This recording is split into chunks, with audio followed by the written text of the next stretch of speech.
জয় হিন্দ বন্ধুরা, আমি দীপঙ্কর মন্ডল। আপনারা দেখছেন নবান্ন নিমন্ত্রণ। আপনাদের সবাইকে স্বাগত। আমাদের প্রতিবেশী রাজ্য আসামে একটা ল্যান্ডমার্ক বিল পেশ হয়েছে রাজ্য বিধানসভায়। আসাম বিধানসভায় একটা ল্যান্ডমার্ক বিল পেশ হয়েছে। এখন শীতকালীন অধিবেশন শুরু হয়ে গিয়েছে আসামে। বেশিরভাগ রাজ্য বিধানসভায় অধিবেশন শুরু হয়ে গিয়েছে। সংসদের অধিবেশন শুরু হবে 1 ডিসেম্বর থেকে। কিন্তু পশ্চিমবঙ্গ বিধানসভায় কবে অধিবেশন শুরু হবে, কবে শেষ হবে, কি আলোচনা হবে, কোন বিল পেশ হবে, এখনো পর্যন্ত কোনো কিচ্ছু জানা যাচ্ছে না। রাজ্যের মুখ্যমন্ত্রী মমতা বন্দ্যোপাধ্যায় এখন এসআইআর এসআইআর এসআইআর করে লাফালাফি করছেন। অন্যদিকে একটা ল্যান্ডমার্ক বিল পেশ হয়েছে আসামে, সেটা নিয়ে ডিবেট চলছে। কি বলুন তো, বিলটার নাম আপনাদের কাছে বলছি। বিলটা আমাদের কাছে এসে পৌঁছেছে, কিন্তু সংসদীয় নিয়মে, পরিষদীয় নিয়মে বিলটা যত সময় না পাস হয়ে যায় তত সময় আমরা সেটা প্রকাশ্যে দেখাতে পারি না। বিলটার নাম হচ্ছে the Assam prohibition of polygamy bill 2025। Assam prohibition of polygamy bill 2025। Polygamy মানে কি? ইংরেজি শব্দ পলিগ্যামির মানে হচ্ছে, বাংলা করলে দাঁড়ায় বহুগামিতা। বহুগামিতা বিরোধী একটা বিল। এই বহুগামিতা আবার কি জিনিস অনেকেই আপনারা জানার চেষ্টা করছেন। একজন পুরুষ যদি একাধিক নারীর সঙ্গে সম্পর্ক স্থাপন করেন, মানে আমার বউ আছে, আমি আরেকজনের সাথে প্রেম করছি, আরেকজনের সাথে ঘর করছি, তৃতীয় জনের সঙ্গে রাত্রি কাটাচ্ছি, এটা হচ্ছে বহুগামিতা। আবার অন্যদিকে মহিলারাও যদি এটা করেন, সেটাও বহুগামিতা। এখন রিসার্চ করতে গিয়ে আমরা যেটা দেখলাম যে এই বহুগামিতা 3 রকমের হয়। 3 রকম হচ্ছে পলিজিনি। একজন পুরুষ যদি অনেকগুলো স্ত্রী রাখেন, সেটা হচ্ছে পলিজিনি। আর পলিঅ্যান্ড্রি মানে একজন নারী তিনি যদি একাধিক পুরুষের সঙ্গে সহবাস করেন, সম্পর্ক করেন, সেটা হচ্ছে পলিঅ্যান্ড্রি। আরেকটা আছে গ্রুপ ম্যারেজ, সেটাও বহুগামিতা। গ্রুপ ম্যারেজ কি? মানে একসঙ্গে অনেকগুলো পুরুষ আর অনেকগুলো নারী তারা একসঙ্গে তারা বিয়ে করলো, যে যার সঙ্গে খুশি রাত কাটালো, যে যার সঙ্গে খুশি সিনেমা দেখতে গেল, এটা হচ্ছে গ্রুপ ম্যারেজ। এই 3 ধরনের পলিগ্যামি আছে এখন বিশ্বে। এখন আমাদের ভারতবর্ষে কি আছে? ভারতবর্ষে হিন্দু বিবাহ আইন, খ্রিস্টান বা জৈনদের যে বিবাহ আইন রয়েছে, সেখানে এই পলিগ্যামি এটা হচ্ছে নিষিদ্ধ, এটা আইনত নিষিদ্ধ। আর ভারতে তো হলো, তাহলে পলিগ্যামি কোথায় কোথায় আছে? পলিগ্যামি বিশ্বের 50টার বেশি দেশে আছে। আফ্রিকায় আছে, দক্ষিণ এশিয়ায় আছে, মধ্যপ্রাচ্যে আছে। মুসলিমদের মধ্যে, মানে মুসলিম পুরুষরা, তারা শর্ত সাপেক্ষে 4টে পর্যন্ত বিয়ে করতে পারেন। আসামে এইখানে একটা বড় বাঁশ দিয়ে দিয়েছে, মানে একটা বউ আছে, দ্বিতীয়, তৃতীয়, চতুর্থ, যত খুশি বিয়ে করে যাব, যত খুশি সন্তান উৎপাদন করব। এই রাস্তাটা হিমন্ত বিশ্ব শর্মা তিনি বন্ধ করে দিচ্ছেন। আইন হয়ে যাবে, তার কারণ সংখ্যাগরিষ্ঠতা রয়েছে বিজেপি সরকারের আসামে। এবার আপনারা বলবেন যে the Assam prohibition of polygamy bill 2025 আছেটা কি? এখানে যেটা আছে যে কোনো পুরুষ বা কোনো মহিলা তারা যদি বহুগামী হন, মানে বউ আছে অথচ অন্য নারীকে যদি আবার বিয়ে করেন, একাধিক বিয়ে করেন, 4টে পর্যন্ত বিয়ে করেন, বউ থাকা সত্ত্বেও বান্ধবীর সঙ্গে সম্পর্ক রাখেন, অন্য লোকের সঙ্গে রাত্রি কাটান, অন্য লোক আর একজনের সাথে, মানে আমাদের রাজ্যে কিন্তু এরকম দেখা যাচ্ছে। এই যে এসআইআর শুরু হয়েছে, মাঝে মধ্যে আপনারা টুকরো টাকরা খবর পাচ্ছেন যে বহুদিন আগে স্বামী চলে গেছিল, বউ ভেবেছে যে স্বামী মারা গেছে, পরে জানা গেল 10 বছর পরে, 20 বছর পরে অন্য একটা বউ নিয়ে হাজির। গ্রামে গঞ্জে শহরে পুরসভায় মাঝে মধ্যেই শোনা যায়। তৃণমূলে একটু বেশি শোনা যায় এবং সাধারণ লোকের মধ্যে একটু কম শোনা যায়, কিন্তু শোনা যায়। তো আসামে যেটা হতে চলেছে যে যদি কেউ বহুগামী হয় তাহলে তাকে গ্রেপ্তার করা হবে, শটান গ্রেপ্তার করা হবে, খুব কড়া আইন। এবং কি হবে? 7 বছরের জেল হবে।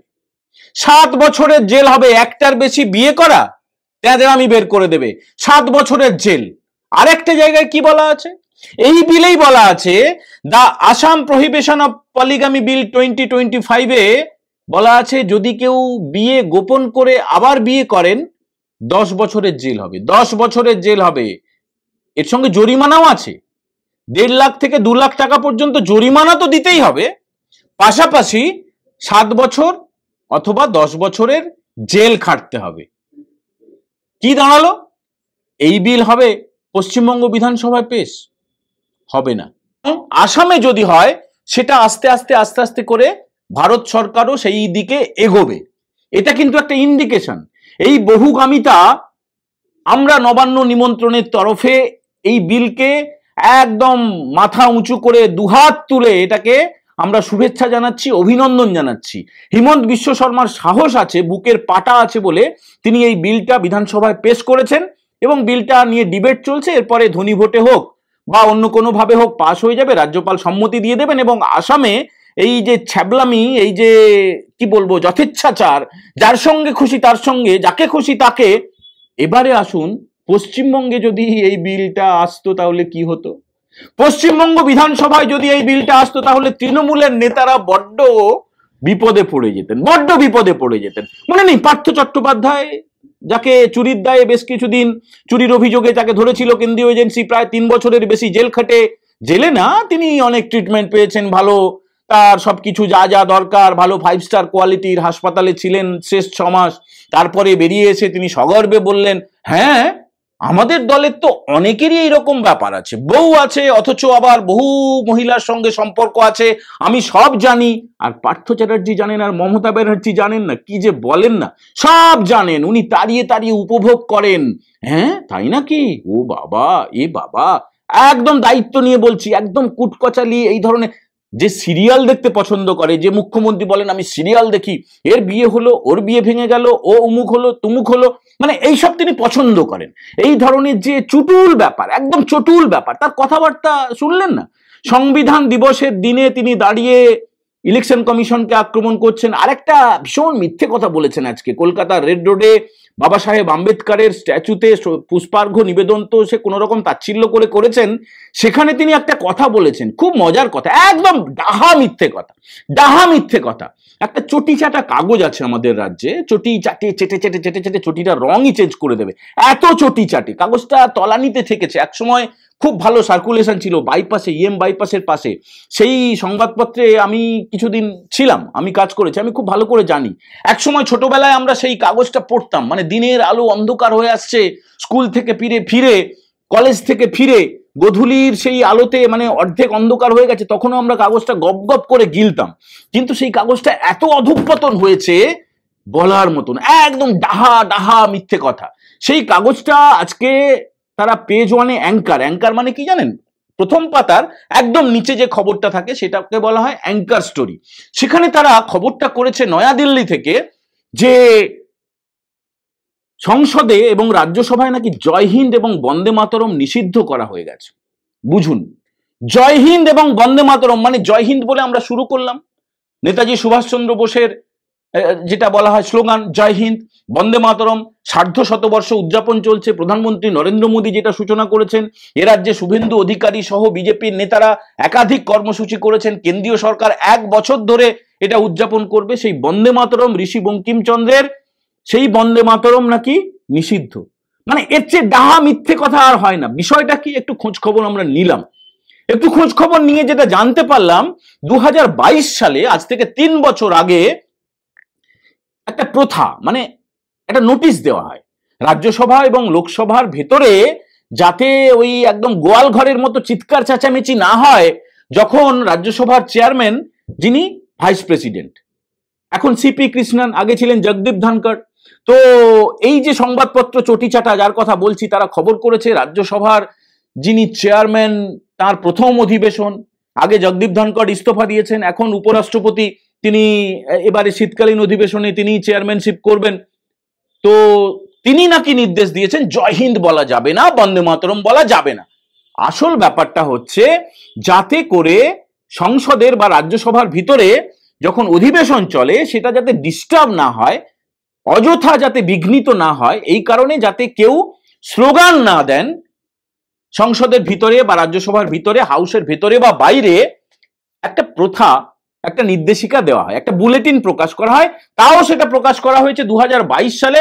উদাহরণ হিসেবে বলা হয়েছে যে এই যে বিভিন্ন স্লোগান, বিভিন্ন কথা, বিভিন্ন প্রতিবাদ কেউ বলছেন সেটা শোনা যাচ্ছে না, অথচ লাইভ টেলিকাস্ট হচ্ছে, গোটা দেশ দেখছে, গোটা পৃথিবী দেখছে, দেশের ভাবমূর্তি খারাপ হতে পারে।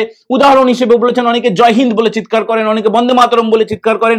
এই ধরনের চিৎকারগুলো আপনারা করবেন না, সেটা বুঝেও জেনে শুনেও এই ধরনের চটিচাটা কাগজ খবর করে, আর আমাদের রাজ্যের মুখ্যমন্ত্রী সেটা নিয়ে চেঁচাতে শুরু করেন। এই যে আসামে যে বিলটা পেশ হলো, পলিগ্যামি বিল, এইরকম বিল পেশ করার সাহস, পাশ করার সাহস এ রাজ্যের মুখ্যমন্ত্রী নেই, এ রাজ্যের তৃণমূল নেত্রী নেই। তার কারণ তার দলের লোকেরাই, তার দলের নেতারাই, বিধায়করাই, সাংসদরাই, মন্ত্রীরাই একটা বড় অংশ তারা বহুগামিতায় ব্যস্ত, তারা বহুগামিতায় ব্যস্ত। বউ আছে, অন্য লোকের সঙ্গে রাত কাটাচ্ছে, বউ আছে, অন্য কোনো মহিলার সঙ্গে তারা গিয়ে রেস্টুরেন্টে খাবার খাচ্ছে, বউ আছে, কারো সঙ্গে বেড়াতে চলে যাচ্ছে, দার্জিলিং চলে যাচ্ছে, পুরী চলে যাচ্ছে, সেই ছবি প্রকাশ্যে আসছে, তাতেও কোনো লজ্জা নেই। দুকান কাটা বেহায়া মন্ত্রী, বিধায়ক, নেতা, মানে এটা একটা নেশার মতো।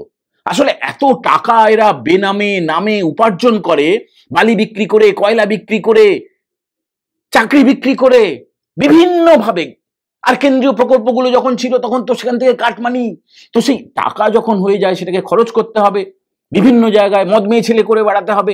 সেটাই এ রাজ্যের তৃণমূল সরকারের যে বিভিন্ন প্রতিনিধি আছে তারা এটা করে বেড়ায়। এটা কিন্তু এ রাজ্যে কখনো এই সরকার থাকা অবস্থায় এরকম বিল আসবে না। কি আসবে? যেটা জানা যাচ্ছে বিধানসভা সূত্রে, এখন বিধানসভার সচিবালয়, বিধানসভায় যারা দায়িত্বে আছেন শাসক দলের কর্তা ব্যক্তিরা, তারা যেটা এখন ব্যতিব্যস্ত, বিরাট চিন্তিত, পার্থ চট্টোপাধ্যায়কে কোথায় বসতে দেওয়া যায় বলুন তো। কারণ জেল খেটে বেরিয়ে আসার পর জ্যোতিপ্রিয় মল্লিক, মানে বালু, প্রাক্তন খাদ্যমন্ত্রী, রেশন কেলেঙ্কারির অভিযোগে তিনি জেলের মধ্যে ছিলেন, তাকে ট্রেজারি বেঞ্চে সেই মন্ত্রীরা যেখানে বসেন তারই পাশে, যেখানে শাসক দলের মুখ্য সচেতক বসেন তার পাশের আসনে বসতে দেওয়া হয়েছে। এবারে চিন্তা যে তৃণমূলের প্রাক্তন মহাসচিব, তৃণমূলের প্রাক্তন শিল্পমন্ত্রী, তৃণমূলের প্রাক্তন শিক্ষামন্ত্রী, স্কুল শিক্ষা দপ্তরের দায়িত্বে ছিলেন, উচ্চশিক্ষা দপ্তরের দায়িত্বে ছিলেন, তারও বান্ধবী আছে, তার বান্ধবীর খাটের তলা থেকে টাকা উদ্ধার হয়েছে, তো কি হয়েছে? তাকে এখন বসতে কোথায় দেওয়া হবে? তাকে কি মন্ত্রীদের সঙ্গে বসানো হবে, মমতা ব্যানার্জির পাশে বসানো হবে, নাকি সাধারণ বিধায়কদের সঙ্গে বসানো হবে? তার ঘর কি খোলা হবে? পার্থ চ্যাটার্জির ঘরটা আপনারা জানেন, মমতা ব্যানার্জির পাশের ঘর। পার্থ চ্যাটার্জি কোথায় বসতেন? মমতা ব্যানার্জির পাশে বসতেন। তাহলে এখন কি হবে সেইটা নিয়ে এখন চিন্তায় ব্যতিব্যস্ত, যে জেল খাটা পার্থ চ্যাটার্জি যদি এই শীতকালীন অধিবেশনে আসে, হবে কবে ভাই অধিবেশন? এ রাজ্যে বিধানসভার অধিবেশনটা হবে কবে? যেটা বিভিন্ন সূত্র থেকে জানা যাচ্ছে, এখনো কোনো কনফার্মেশন নেই, কোনো ঘোষণা নেই। লোকসভা, রাজ্যসভা 1 ডিসেম্বর থেকে, বিভিন্ন রাজ্যে শীতকালীন অধিবেশন শুরু হয়ে গেছে। এ রাজ্যে কবে হবে কোনো ঘোষণা নেই, কিন্তু বিভিন্ন সূত্রে আমরা যা জানতে পারছি 9 তারিখে যে খসড়া ভোটার তালিকা প্রকাশিত হবে এসআইআর এর, তারপরেই রাজ্যের মুখ্যমন্ত্রী চাইছেন যে তিনি শীতকালীন অধিবেশনটা শুরু করবেন এবং সেখানে গিয়ে বিরাট বিরাট বাতেলা ঝড় তুলে দেবেন। এই এসআইআর, এত লোকের নাম বাতিল হলো কেন, জবাব চাই, জবাব দাও, এ চোর, ও ডাকাত, ইত্যাদি ইত্যাদি বিভিন্ন যে আজে বাজে নোংরা কথা। মানে ভাগ্যিস আমাদের রাজ্যে লাইভ টেলিকাস্ট হয় না। মানে আপনারা যদি বিধানসভার লাইভ টেলিকাস্ট দেখতেন তাহলে, মানে আমি একটা ভিডিও দেখলাম, একজন বয়স্ক মা, একজন মহিলা, তিনি বলছেন যে পাপ করার পরে তো কোথায় জমালয়ে যায়, নরকে যায়। নরকেও যদি কেউ পাপ করে তাহলে তার কি হয়? নরকেও পাপ করলে তিনি যেটা বলছেন যে পশ্চিমবঙ্গে জন্ম নিতে হয়। কেন বলবে না বলুন তো? এত খেটে খুঁটে এসএসসি যে চাকরির প্রার্থীরা তারা পরীক্ষা দিলেন, কেউ পাশ করলেন, এই অপদার্থ সরকার, দুর্নীতিবাজ সরকারের জন্য আবার এই এসএসসির প্যানেলটা ঝুলে যেতে চলেছে। আমরা বারবার বলেছি যে এই পদ্ধতিতে যদি নিয়োগ করা হয়, মানে আগের তো ছেড়ে দিন, চুরি করে ফাঁক করে দিল, 2016 প্যানেলটাই বাতিল হয়ে গেল, 26,000 শিক্ষক শিক্ষাকর্মীর পরিবার তারা রাস্তায় বসে গেল। তারপরে হাইকোর্টে থাপ্পড় খেলো, সুপ্রিম কোর্টে থাপ্পড় খেলো, তারপরেও শিক্ষা হলো না, এমন একটা ফ্যাচাং করে দিল। এটা ইচ্ছাকৃত না অনিচ্ছাকৃত জানি না, আপনারা কি মনে করছেন বলবেন। আমার তো মনে হয় ভাই ইচ্ছাকৃত। তার কারণ চাকরিটা দিলে টাকা দিতে হবে। টাকাটা কোথায়? মেলায়, খেলায়, বিভিন্ন জায়গায় কোটি কোটি টাকা, ভোট আসছে, আরো টাকা চাই, দান খয়রাতি করতে হবে। তাহলে যদি বেতনের খাতে এত চলে যায়, চলে যাক আমার আপনার ছেলেরা, যাদের পয়সা আছে তারা বেসরকারি জায়গায় পড়বে, সরকারি স্কুলগুলোকে বন্ধ করে দাও, সরকারি শিক্ষা ব্যবস্থাটাকে মাটি খুঁড়ে গর্তের মধ্যে ভরে দাও। এটাই কি টার্গেট? এটাই সম্ভবত টার্গেট। না হলে একটা নিয়োগ প্রক্রিয়া কি করে এত অসভ্যতা করা হয়, কি করে একটা প্যানেলের মধ্যে দু রকমের প্রার্থী থাকে? এক ধরনের প্রার্থী 10 নম্বর বাড়তি পাবেন, যারা ফ্রেশার তারা কি অপরাধ করলো? যারা ফ্রেশার তারা কি অপরাধ করলো? 10 নম্বর তারা পাবে না কেন? 10 নম্বর কেন বাড়তি দেওয়া হবে? যারা চুরি করলো তারাও পরীক্ষা দিল, তাদের নামও প্যানেলে ঢুকে গেল, মুখ্যমন্ত্রীর পরিবারের লোক প্যানেলে ঢুকে গেল। কি চলছে? আর রাজ্য সরকার এগুলোই করবে।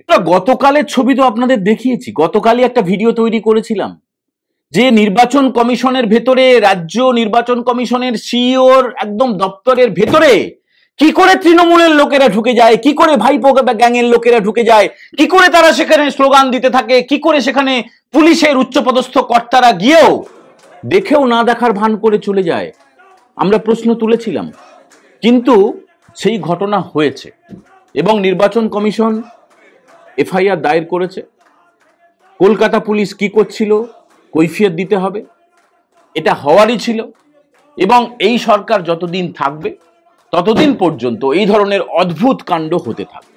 এবং যেটা বলছিলাম, এই যে শীতকালীন অধিবেশনটা 9 তারিখের পরে হবে বা হতে চলেছে, সেখানে এই এসআইআর বিরোধী একটা আলোচনা, সরকারের তরফে এসআইআর বিরোধী আলোচনা প্রত্যেক দিন দেখবেন। অন্যদিকে রাজ্যের বিরোধী দলনেতা শুভেন্দু অধিকারীর নেতৃত্বে এসআইআর এর পক্ষে তারা বক্তৃতা দেবেন, বক্তব্য পেশ করবেন। কিন্তু যেমন ভাবে হয় নিয়ম, একদম এখন থেকে বলে দিচ্ছি, মিলিয়ে নেবেন আপনারা, যে বিজেপির যারা বিধায়ক শুভেন্দু অধিকারী সহ শঙ্কর ঘোষ, অগ্নিমিত্রা পাল, যারা যারা আছেন প্রত্যেককে চ্যাংদোলা করে বের করে দেওয়া হবে, তাদেরকে সাসপেন্ড করা হবে। এটাই টার্গেট। 2026 পর্যন্ত, ভোটের আগে পর্যন্ত আর একটুখানি সহ্য করে নিন, তারপরে না হলে কিছু আশা করবেন।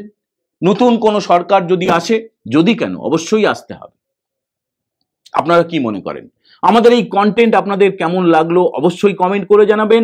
আসামের এই বহুগামী বিরোধিতা বিল, সেটা কি আমাদের রাজ্যেও আসা উচিত? আপনারা কি মনে করেন কমেন্ট করে জানাবেন। আমাদের চ্যানেলে যারা নতুন এসেছেন অবশ্যই তারা সাবস্ক্রাইব করবেন এবং এই কন্টেন্টটি পছন্দ হলে বন্ধুদের সঙ্গে শেয়ার করতে ভুলবেন না। সবাই ভালো থাকবেন। আপনাদের অনুরোধে আমরা যে কিউআর কোড দিয়েছি, আপনাদের সামর্থ্য থাকলে, ইচ্ছা হলে এই পরিশ্রমের পাশে, এই রিসার্চের পাশে, ইন্ডিপেন্ডেন্ট জার্নালিজমের পাশে থাকার যদি প্রয়োজন মনে করেন, তাহলে অবশ্যই আর্থিকভাবে সাহায্য করবেন, চ্যানেলে জয়েন করতে পারেন। আজকের মতো এই এপিসোড আমরা এখানেই শেষ করছি। জয় হিন্দ, বন্দে মাতারাম।